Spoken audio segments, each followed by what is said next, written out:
ये जो चुनाव नतीजे हैं, ये चुनाव नतीजों के बाद प्रधानमंत्री नरेंद्र मोदी एक बार फिर नतीजे आने के बाद 56 इंच की छाती लेकर बीजेपी मुख्यालय पहुंचे और बीजेपी मुख्यालय पहुंचकर उन्होंने कांग्रेस, राहुल गांधी का बिना नाम लिए राहुल गांधी और उनके तमाम चट्टे बट्टों को ललकारा और नरेंद्र मोदी मंच पर खड़े होकर लगातार कांग्रेस के चट्टे बट्टों और राहुल की धज्जियां उड़ाते रहे, उनको रेलते रहे और राहुल गांधी कहीं नहीं थे।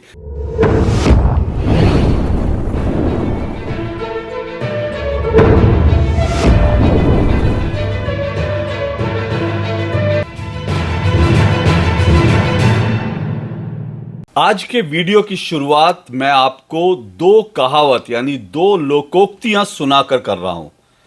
पहली कहावत यह है कि समय बड़ा बलवान होता है और दूसरी कहावत यह है कि जब समय आपके अनुकूल हो तो कभी भी अभिमान, घमंड मत करिए, क्योंकि समय बदलते देर नहीं लगती। ये दो लोकोक्तियां, दो कहावतें आज मैं आपको इसलिए सुना रहा हूं क्योंकि आज की सिचुएशन पर, राहुल गांधी पर और नरेंद्र मोदी पर ये दो कहावतें, दो लोकोक्तियां बिल्कुल सटीक बैठती हैं, बिल्कुल सही इन दोनों पर, और आज के समय पर ये बिल्कुल सही लोकोक्तियां हैं। अब आपको बताता हूं कैसे। आज से करीब एक महीना पहले, जी हां, लगभग ठीक एक महीना पहले 10 सितंबर को राहुल गांधी अमेरिका में थे, वर्जीनिया में थे, और वर्जीनिया में उन्होंने जो ओवरसीज कांग्रेस है, ओवरसीज कांग्रेस के एक सभा में, एक मंच पर ओवरसीज कांग्रेस के लोगों के बीच प्रधानमंत्री नरेंद्र मोदी का मजाक उड़ाते हुए, मजाक बनाते हुए कहा था कि नरेंद्र मोदी का जो 56 इंच का सीना है वो इतिहास बन गया है। नरेंद्र मोदी अब डरने लगे हैं, नरेंद्र मोदी मुझसे यानी राहुल गांधी से डरने लगे हैं, और मैं जब संसद में नरेंद्र मोदी के सामने जाता हूं तो और बोलना शुरू करता हूं तो नरेंद्र मोदी डर के मारे भाग जाते हैं। कुछ इसी तरह से राहुल गांधी ने प्रधानमंत्री नरेंद्र मोदी का मजाक उड़ाया था अब से एक महीने पहले, और एक महीने बाद देखिए समय का चक्र कैसे पलटा। मैंने इसीलिए कहा कि समय आपके अनुकूल हो तो अभिमान, घमंड मत करिए, दूसरों का मजाक मत उड़ाइए, क्योंकि समय बदलते देर नहीं लगते। अब देखिए एक महीने में ही समय का चक्र कैसे घूम गया। समय का चक्र कुछ ऐसे घूमा कि हरियाणा और जम्मू कश्मीर विधानसभा चुनाव के नतीजे आए और इन दो राज्यों के चुनाव नतीजों में बीजेपी को बम्पर सीट मिली, बम्पर बीजेपी को जीत मिली। हालांकि इन दो राज्यों में से बीजेपी एक राज्य में जीती है, लेकिन बीजेपी की यह जीत इतनी बड़ी है जिसकी कल्पना भी नहीं कोई कर सकता। और दूसरा राज्य हरियाणा में बीजेपी जो है वो बीजेपी जो है तीसरी बार लगातार जीत रही है, पहले से ज्यादा वोट और पहले से ज्यादा सीट लेकर जीत रही है और हैट्रिक लगा रही है, जो हरियाणा के इतिहास में कभी नहीं हुआ। और दूसरी तरफ जम्मू कश्मीर में बीजेपी सबसे बड़ी पार्टी है वोट शेयर के मामले में, सीटें के मामले में नहीं। कहां बीजेपी का वोट शेयर और कहां कांग्रेस का वोट शेयर। क्योंकि जम्मू कश्मीर की अगर बात करूं, ये ठीक है कि वहां पर कांग्रेस और एनसी की सरकार बनने जा रही है, लेकिन जैसे मैंने कहा वोट शेयर के मामले में बीजेपी नंबर 1 है, नरेंद्र मोदी की बीजेपी नंबर 1 है। और अगर मैं वोटों की बात करूं तो बीजेपी को 14,62,000 वोट मिले हैं, जबकि कांग्रेस को महज 6,82,000 वोट मिले हैं। तो सरकार बनाने के बावजूद कांग्रेस बीजेपी से कितना पिछड़ी है। और ये जो चुनाव नतीजे हैं, ये चुनाव नतीजों के बाद प्रधानमंत्री नरेंद्र मोदी एक बार फिर नतीजे आने के बाद 56 इंच की छाती लेकर बीजेपी मुख्यालय पहुंचे और बीजेपी मुख्यालय पहुंचकर उन्होंने कांग्रेस, राहुल गांधी का बिना नाम लिए राहुल गांधी और उनके तमाम चट्टे बट्टों को ललकारा और नरेंद्र मोदी मंच पर खड़े होकर लगातार कांग्रेस के चट्टे बट्टों और राहुल की धज्जियां उड़ाते रहे, उनको रेलते रहे, और राहुल गांधी कहीं नहीं थे। राहुल गांधी कहीं दूर दूर तक नहीं थे, ना राहुल गांधी कहीं दूर दूर तक थे, ना कांग्रेस का कोई नेता था। कांग्रेस के तमाम नेता अपने बिलों में दुबके बैठे थे और राहुल गांधी के बारे में कहा जा रहा है कि वो फिलहाल एक बार फिर देश छोड़कर विदेश चले गए हैं। राहुल गांधी और प्रियंका दोनों के बारे में खबर है, कहां है कोई नहीं जानता, खुद कांग्रेस के लोगों को भी नहीं पता। तो इस वक्त नरेंद्र मोदी 56 इंच की छाती के साथ एक बार फिर खड़े हैं और राहुल गांधी मैदान छोड़कर भाग गए। एक ही महीने में, सिर्फ एक महीने में समय का चक्र कैसे घूमा ये आप देखिए। और इससे पहले कि मैं आपको यह बताऊं कि नरेंद्र मोदी ने कैसे राहुल गांधी और कांग्रेस के चट्टे बट्टों को कैसे रेला, इससे पहले कि यह बताऊं आपको एक चीज और याद दिला देता हूं। याद कीजिए और मेरी वीडियो देखिए, पुरानी वीडियो देखिए। 18 सितंबर यानी अब से लगभग एक महीना पहले 18 सितंबर को मेरी वीडियो देखिए। मैंने वीडियो बनाई थी नरेंद्र मोदी रिटर्न्स। 17 सितंबर को नरेंद्र मोदी का जन्मदिन था और 18 सितंबर को मैंने वीडियो बनाकर कहा था कि नरेंद्र मोदी की वापसी हो गई है। 100 दिन बाद नरेंद्र मोदी की वापसी होगी, क्योंकि तीसरे टर्म में नरेंद्र मोदी की सरकार बने 100 दिन हो गए थे और 100 दिन तक लगातार नरेंद्र मोदी पर राहुल गांधी और पूरा विपक्ष हमले कर रहा था, नरेंद्र मोदी का मजाक बना रहा था। नरेंद्र मोदी चुपचाप सुन रहे थे, चुपचाप सह रहे थे और यह बात उन्होंने बाकायदा गुजरात में जाकर कहीं भी, गुजरात की एक सभा में उन्होंने कहा कि मैं चुप हूं, मैं सुन रहा हूं, मजाक सुन रहा हूं और मेरा मजाक बनाया जा रहा है, लेकिन मैं कुछ नहीं बोलूंगा, मैं सिर्फ अपना काम करता रहूंगा। लेकिन उसी वीडियो में मैंने आपको यह बताया था कि नरेंद्र मोदी ने कहा है काम करता रहूंगा, काम तो वो करेंगे, लेकिन उसी वीडियो में मैंने आपको बताया कि नरेंद्र मोदी अब कांग्रेस और उसके इकोसिस्टम को छोड़ेंगे नहीं, क्योंकि उसके अगले दिन यानी 18 तारीख को जब नरेंद्र मोदी उड़ीसा में गए, बल्कि 17 तारीख को जब नरेंद्र मोदी उड़ीसा में थे अपने जन्मदिन के दिन, तो उन्होंने कहा था कांग्रेस और उसका इकोसिस्टम जो कुछ कर रहा है मेरी नजर में है और मैं इनको छोड़ूंगा नहीं। जो कुछ ये गड़बड़ कर रहे हैं, जो देश तोड़ने की बात कर रहे हैं, मैं जो है इनकी जिस तरह से समाज को तोड़ने की कोशिश कर रहे हैं, उसके बाद जो है मैं जो है अब वो मेरे निशाने पर हैं। ये प्रधानमंत्री नरेंद्र मोदी ने कहा था और मैंने आपसे कहा था कि अब नरेंद्र मोदी पलटवार करेंगे, छोड़ेंगे नहीं। और देखिए एक महीने से भी कम समय में नरेंद्र मोदी ने क्या पलटवार किया, गजब का पलटवार किया। हरियाणा के चुनाव नतीजे कैसे उन्होंने पलट दिए हैं, एक महीने में उन्होंने कैसे बाजी पलट दी, वो मैं आपको बताऊंगा। कई कारण मैंने आपको बताए थे बाजी पलटने के, लेकिन उसमें नरेंद्र मोदी का, उनके नेतृत्व का बहुत बड़ा रोल था और उन्होंने एक महीने में बाजी पलट दी। और इसीलिए मैं कह रहा हूं कि नरेंद्र मोदी रिटर्न को भी एक बार जरूर मौका लगे तो देखिएगा, जो मैंने उस वक्त कहा था वो सच हो रहा है। और प्रधानमंत्री नरेंद्र मोदी अब 100 दिन बाद जब उनकी वापसी हुई है तो वो पलटवार लगातार कर रहे हैं और इस बार उन्होंने हरियाणा की जीत के बाद और जम्मू कश्मीर में जो है सबसे बड़ी party in terms of vote प्रतिशत होने मिलने के बाद नरेंद्र मोदी ने कांग्रेस और उसके चट्टे बट्टों को कैसे रेल दिया, आइए आपको वो बताता हूं। 8 अक्टूबर को हरियाणा और जम्मू कश्मीर विधानसभा चुनाव के नतीजे आने के बाद जब प्रधानमंत्री नरेंद्र मोदी बीजेपी मुख्यालय पहुंचे तो उन्होंने अपनी जीत के लिए जो है कार्यकर्ताओं को श्रेय दिया, कार्यकर्ताओं की पीठ थपथपाई और साथ साथ हरियाणा को लेकर भी उन्होंने बहुत कुछ कहा, उन्होंने डेवलपमेंट की बात की। लेकिन सबसे बड़ी बात जो उनके इस भाषण में रही, उन्होंने कांग्रेस पर बड़ा तीखा हमला किया। उन्होंने सीधा सीधा कहा कि भारत को अंतर्राष्ट्रीय साजिश के तहत कमजोर करने की कोशिश की जा रही है। प्रधानमंत्री नरेंद्र मोदी ने कहा कि भारत के समाज को कमजोर करके देश को कमजोर करने की साजिशें हो रही हैं। उन्होंने कहा भारत के अर्थतंत्र, सामाजिक ताने बाने को कमजोर करने की अंतर्राष्ट्रीय साजिश चल रही है और कांग्रेस जैसी जो राष्ट्रीय पार्टी है वो इस अंतर्राष्ट्रीय साजिश में जो है वो शामिल है और कांग्रेस के चट्टे बट्टे इसमें शामिल हैं। यह बात उन्होंने की। सुनिए जरा प्रधानमंत्री नरेंद्र मोदी की इस बात को, उसके बाद मैं आगे की वीडियो में आपको बताऊंगा कि प्रधानमंत्री ने न सिर्फ कांग्रेस और उसके इकोसिस्टम को बुरी तरह से रेल दिया है, बल्कि वो कांग्रेस और उसके इकोसिस्टम का खेल समझ रहे हैं, अच्छी तरह से समझ रहे हैं। और सबसे बड़ी बात यह है क्योंकि प्रधानमंत्री नरेंद्र मोदी अगर इस खेल को समझ रहे हैं तो फिर तय मानिए इस खेल को वो किसी ना किसी अंजाम पे पहुंचाकर इस खेल को खत्म करेंगे, क्योंकि ये नरेंद्र मोदी की ताकत है। सुनिए पहले क्या कुछ कहा प्रधानमंत्री नरेंद्र मोदी ने। बीते कुछ समय से भारत के विरुद्ध भांति भांति के षड्यंत्र चल रहे हैं।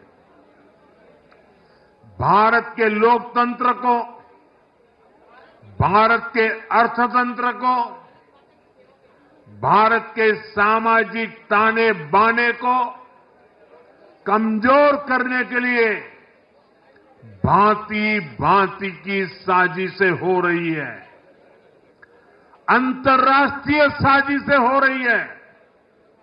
आज मैं बहुत जिम्मेदारी के साथ मेरे प्यारे देशवासियों से कह रहा हूं कि कांग्रेस जैसी राष्ट्रीय पार्टी और उनके चट्टे बट्टे इस खेमे में शामिल है, इस खेल में शामिल है।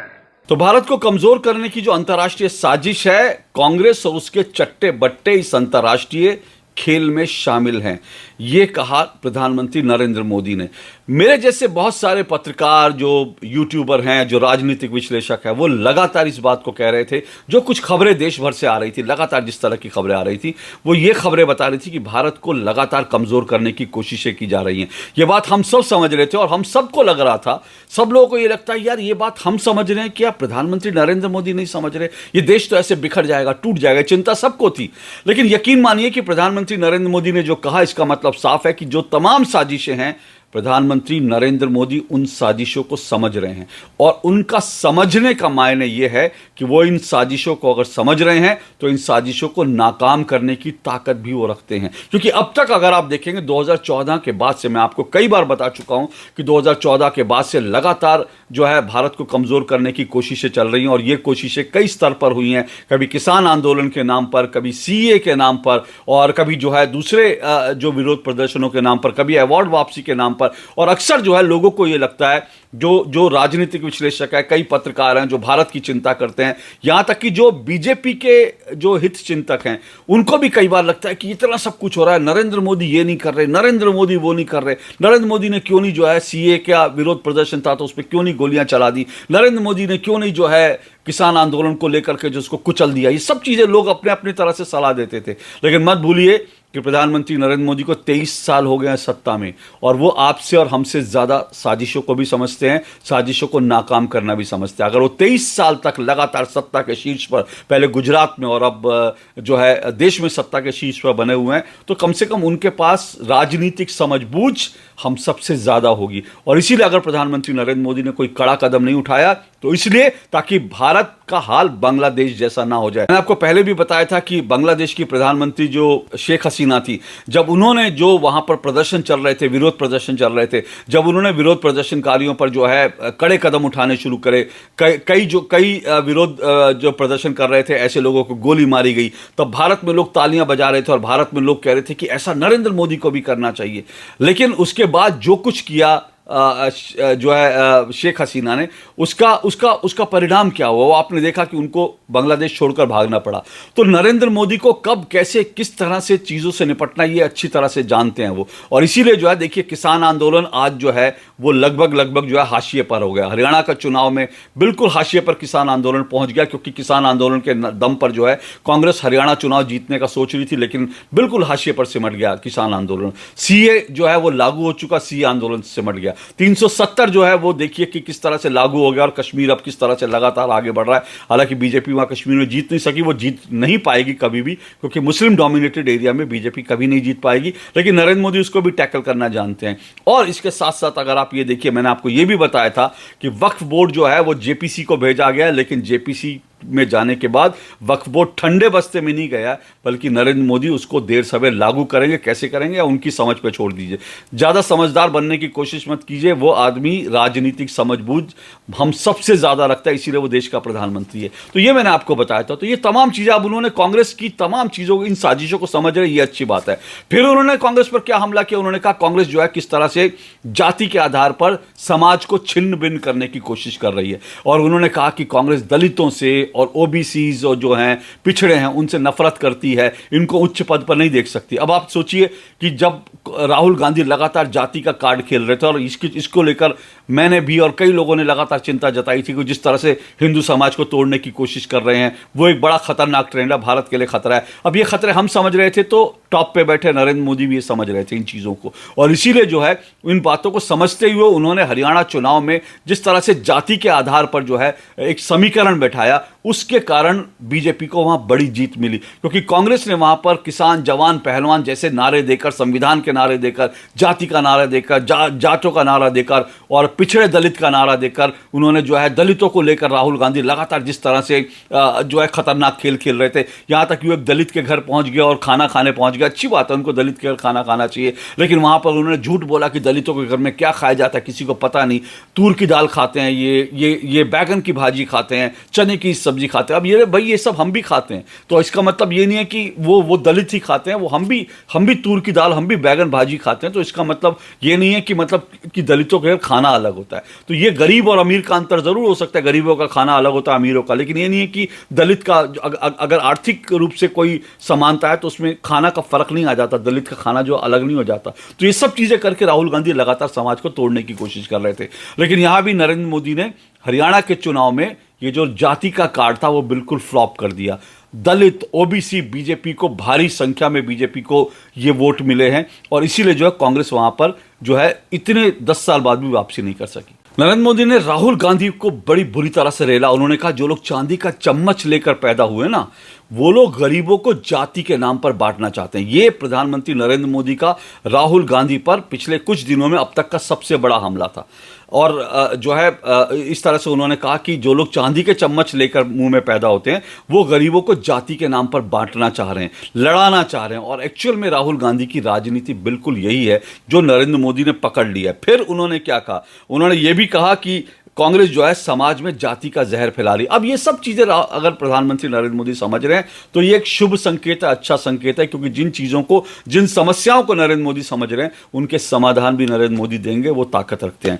फिर उन्होंने एक और बड़ी इंपॉर्टेंट बात कही, कांग्रेस पे जो हमला किया उस बात को भी समझिए।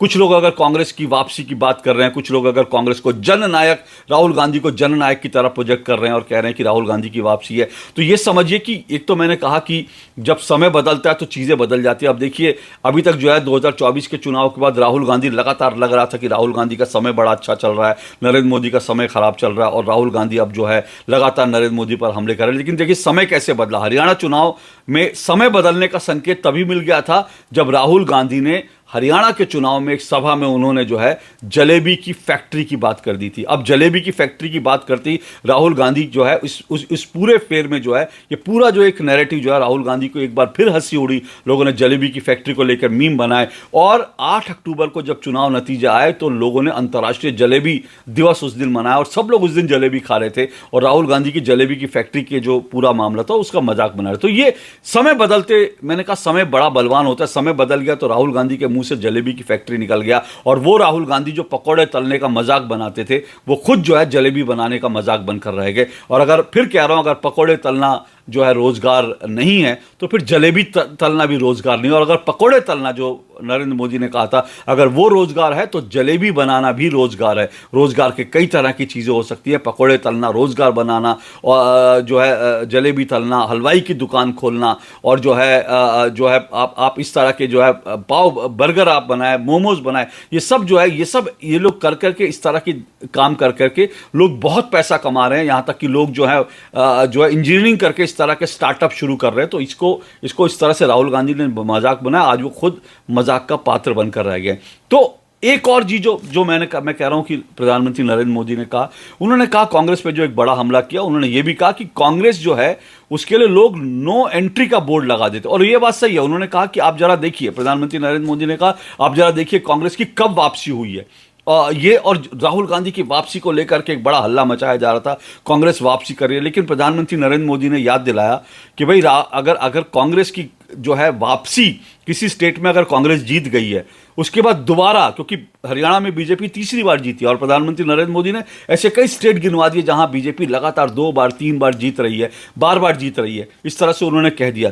अब उन्होंने याद दिलाया कि कांग्रेस कब कौन से राज्य में लगातार 2 बार जीती थी। तब उन्होंने याद दिलाया कि 13 साल पहले 2011 में ऐसा हुआ था जब असम में कांग्रेस जो है लगातार दूसरी बार जीती। तो उसके बाद 13 साल से कांग्रेस की किसी भी राज्य में जीत के बाद उसकी वापसी नहीं हुई। एक बार अगर जीती तो उसके बाद फिर उसको सत्ता से जाना पड़ा और उसकी वापसी नहीं हुई है। अब आप देखिए कि इस वक्त कांग्रेस जो है तेलंगाना में जीती है, कांग्रेस जो है वो हिमाचल में उसकी सरकार है, कर्नाटक में उसकी सरकार है। लेकिन तीनों जगह क्या हाल है बहुत अच्छी तरह से आप जानते हैं और वहां भी ऐसा लग रहा है कि अगर आज चुनाव हो जाए तो कांग्रेस की विदाई हो जाए। तो ये उन्होंने कांग्रेस पर एक बहुत बड़ा हमला बोला कि कांग्रेस के लिए लोगों ने नो एंट्री का, तो जो नैरेटिव बदलने का खेल था ना वो शुरू हो चुका है। अब इसका मतलब यह है कि प्रधानमंत्री नरेंद्र मोदी ने कहा कि कांग्रेस जो है वो जो है सहयोगियों के दम पर जीतती है, और सहयोगी जब उसके साथ जाते हैं तो कांग्रेस उनको डुबा देती है। अब कुछ कुछ ऐसा ही हो रहा है। अब आप देखिए कि अगर मैं जम्मू कश्मीर इसी चुनाव की बात करूं तो जम्मू कश्मीर में कांग्रेस जो है वो एनसी के साथ थी, और जम्मू कश्मीर में कांग्रेस को सिर्फ 6 सीटें मिली है। पूरे जम्मू कश्मीर में 6 सीटें, उनका वोट मैं बता चुका हूं। तो वहां पर एनसी के दम पर कांग्रेस को मिली, और 6 सीटों में इंटरेस्टिंग बात जानते क्या है, कांग्रेस के तमाम मुस्लिम कैंडिडेट जीते हैं। जम्मू जो कांग्रेस का एक समय में गढ़ था, जहां पे हिंदू जो सीटें थी वो वहां पे टक्कर देती थी, वहां कांग्रेस का सफाया हो गया। तो हिंदू वोटों सीटों से सफाया हो गया, तो कांग्रेस वहां मुस्लिम उसके उम्मीदवार जीते हैं, वो भी एनसी के दम पर जीते हैं। तो आप इसको कह सकते हैं परजीवी। तो कांग्रेस की 6 सीटें जो है परजीवी के आधार पर मिले। हुड्डा जो हरियाणा में कांग्रेस को जीत मिली है, उसको सब कह रहे हैं जितनी सीटें मिली है, जो वोट बैंक मिला है, वो हुड्डा की वजह से मिला है। कांग्रेस की अपनी जीत नहीं, क्योंकि पूरी तरह से जो कैंपेन था वो हुड्डा ड्राइव कर रहे थे, और हुड्डा ने तमाम कैंडिडेट्स को टिकट दिया था, हुड्डा उनको पैसे देकर लड़वा रहे थे। तो ये चीज़ है, तो ये भी कांग्रेस की अपनी जीत नहीं हुई। अब इसके अलावा आप देखिए परजीवी पार्टी, अब कांग्रेस जो है उत्तर प्रदेश में जो जीती, समाजवादी पार्टी को अब लगने लगा हमारी वजह से जीती। जहां जहां कांग्रेस की सीधी टक्कर बीजेपी से हो रही है, वहां वहां कांग्रेस हार रही है। ये बात अब बीजेपी या कोई राजनीतिक विश्लेषक है या कोई पत्रकार नहीं कह रहा है, ये प्रियंका चतुर्वेदी जो ठाकरे हैं उनकी पार्टी के प्रवक्ता हैं, कांग्रेस की सहयोगियां, उन्होंने कह दिया। प्रियंका चतुर्वेदी ने कह दिया, समाजवादी पार्टी जो उत्तर प्रदेश में कांग्रेस की सहयोगी है उसने भी कह दिया कि देखिए, प्रियंका चतुर्वेदी ने कहा कि कांग्रेस जो अकेले लड़ नहीं सकती और सहयोगियों के ऊपर सारा भार आ जाता है। उसी तरह से समाजवादी पार्टी ने कहा। अब ये खेल समझिए, कांग्रेस फंस गई है, बुरी तरह से फंस गई है। खेल अब ये समझिए कि महाराष्ट्र में चुनाव होने, तो एक तरह से उद्धव ठाकरे ने प्रियंका चतुर्वेदी के मुंह से जो कहलवाया, उसका मतलब ये है कि कांग्रेस अपने जो है औकात में रहे, उसकी औकात नहीं है सीधे बीजेपी से लड़ने की। हम लड़ सकते हैं, क्षेत्रीय पार्टी लड़ सकते हैं, कांग्रेस नहीं लड़ सकती। इसलिए कांग्रेस मुंह खोल करके जो है ज्यादा सीटें ना मांगे, मुख्यमंत्री पद पर दावा ना करे, इस तरह की तमाम मैसेज दे दिए। और यही मैसेज जो है उत्तर प्रदेश के अंदर समाजवादी पार्टी ने दे दिया। समाजवादी पार्टी ने मैसेज दे दिया जो 10 विधानसभा सीटों पर उपचुनाव होना है, उसके लिए वो अपने पजामे में रहे, और 5-5 की जो बात कर रही है ना कांग्रेस, वो सीटों की ना करे। तो कांग्रेस की अब मुश्किलें बढ़ने वाली हैं, और प्रधानमंत्री नरेंद्र मोदी ने कांग्रेस को बुरी तरह से रगड़ दिया है, बुरी तरह से रेल दिया है अपने इस भाषण में, और कांग्रेस की तमाम जो कह सकते हैं फॉल्ट लाइन थी उनको उजागर कर दिया, न सिर्फ देश के सामने बल्कि जो है अंतर्राष्ट्रीय स्तर पर भी, और साथ साथ कांग्रेस के सहयोगियों के सामने भी। तो कांग्रेस की मुश्किलें यहाँ से और बढ़ेंगी, जो है शुरू हो चुकी हैं, जो और बढ़ेंगी, और मुश्किलें सामने आएंगी। राहुल गांधी की मुश्किलें सामने आएंगी। समय का चक्र जो है बदल रहा है। तो अब जो है महाराष्ट्र और झारखंड में असली खेल होगा। और मैं जो है 18 तारीख के अपने जो है वीडियो में, 18 सितंबर के अपने वीडियो में नरेंद्र मोदी रिटर्न्स में मैं बता चुका हूं कि झारखंड को लेकर, महाराष्ट्र को लेकर, दोनों जगह जो प्रधानमंत्री नरेंद्र मोदी जिस तरह की रणनीति पे काम कर रहे हैं, उसमें विपक्ष के लिए मुश्किलें खड़ी होने वाली है। अब चलते चलते चट्टे बट्टों की बात तो रह ही गई, चट्टे बट्टों की भी बात होनी चाहिए। कांग्रेस के चट्टे बट्टे, किस तरह से कांग्रेस के चट्टे बट्टे जो है वो क्या माहौल बना रहे थे। कांग्रेस के चट्टे बट्टे ये माहौल बना रहे थे कि हरियाणा में तो बीजेपी हार रही है, और हरियाणा में हारते ही जो है चंद्रबाबू नायडू साथ छोड़ देंगे मोदी का, और उसके अलावा जो है नीतीश कुमार साथ छोड़ देंगे, और नरेंद्र मोदी को झोला उठा के जाना पड़ेगा। एक चट्टे बट्टे ने तो यहां तक जो है भविष्यवाणी कर दी थी, कांग्रेस के एक चट्टे बट्टे ने यह भविष्यवाणी कर दी थी कि अब जो है नरेंद्र मोदी के बुरे दिन शुरू हो गए हरियाणा चुनाव के साथ, तो अब अमित शाह जो हैं वो भी नरेंद्र मोदी से किनारा कर रहे हैं। सोचिए चट्टे बट्टे कहां तक सोच सकते हैं, उनकी सोच। मैं उन चट्टे बट्टों की बात नहीं कर रहा जो वीडियो बनाते हैं, मैं उनकी भी बात किसी दिन जरूर करूंगा, क्योंकि उनके वीडियो, उन्होंने अपने आप को हरियाणा चुनाव में पूरी तरह से एक्सपोज कर लिया है। ये तमाम चट्टे बट्टे, चाहे रवीश कुमार हो, चाहे पुण्य प्रसून वाजपेयी हो। लेकिन मैं इस चट्टे बट्टे की बात करूं, वो क्या कह रहे थे कि अब जो है संघ जो है बीजेपी का, वो जो है वो दबाव बना रहा है। अब नरेंद्र मोदी की विदाई तय है, क्योंकि संघ ने तय कर लिया कि अब नरेंद्र मोदी से नहीं होगा, नरेंद्र मोदी को हटाना पड़ेगा। संघ ने यह तय कर लिया है कि संजय जोशी को लाया जाए। संघ ने तय कर लिया है कि जो है दूसरी तरफ वसुंधरा राजे को, यानी नरेंद्र मोदी के साथ जिनके भी थोड़े से संबंध जो है लगता है कि हाँ थोड़े से टकराव वाले हैं, ऐसे सभी लोगों के नाम गिना दिए कि उनकी वापसी हो रही है। गडकरी का प्रधानमंत्री बनना तय है, संजय जोशी बीजेपी के अध्यक्ष बन रहे हैं, वसुंधरा राजे बीजेपी के अध्यक्ष बन रही हैं। और वो इसलिए कर रहे हैं, संघ इसलिए कर रहे हैं क्योंकि संघ जो है नरेंद्र मोदी को हटाएगा। अगले 10 दिन में फैसला हो जाएगा, 15 दिन में हो जाएगा, 1 महीने में नरेंद्र मोदी का झोला उठा के। तो ये जो चट्टे बट्टे पूरा माहौल बना रहे थे ना, सबकी हवा निकल गई है, सबकी हवा निकल गई है। तो इसीलिए मैं कहता हूं कभी भी बड़बोला नहीं होना चाहिए। और एक बात अंत में छोटी सी, नरेंद्र मोदी को जो कमतर आंकते हैं ना, उनके लिए नरेंद्र मोदी जहां तक सोचते हैं वहां तक आप सोच भी नहीं सकते। जहां पर लोगों की सोच खत्म होती है वहां पे नरेंद्र मोदी की सोच शुरू होती है। ये मैं राजनीतिक तौर पे नहीं बता रहा, मैं आपको नरेंद्र मोदी के भाषण का एक हिस्से के साथ बता रहा हूं। नरेंद्र मोदी ने अपने भाषण में 8 अक्टूबर को क्या कहा, बीजेपी की इस जीत के बाद, हरियाणा में जीत के बाद उन्होंने मां कात्यायनी को याद किया और कहा कि नवरात्र का छठा दिन है और आज मां कात्यायनी की पूजा होती है। और मां कात्यायनी जो हैं वो सिंह पर सवार होकर आती हैं और उनके हाथ में कमल का फूल होता है।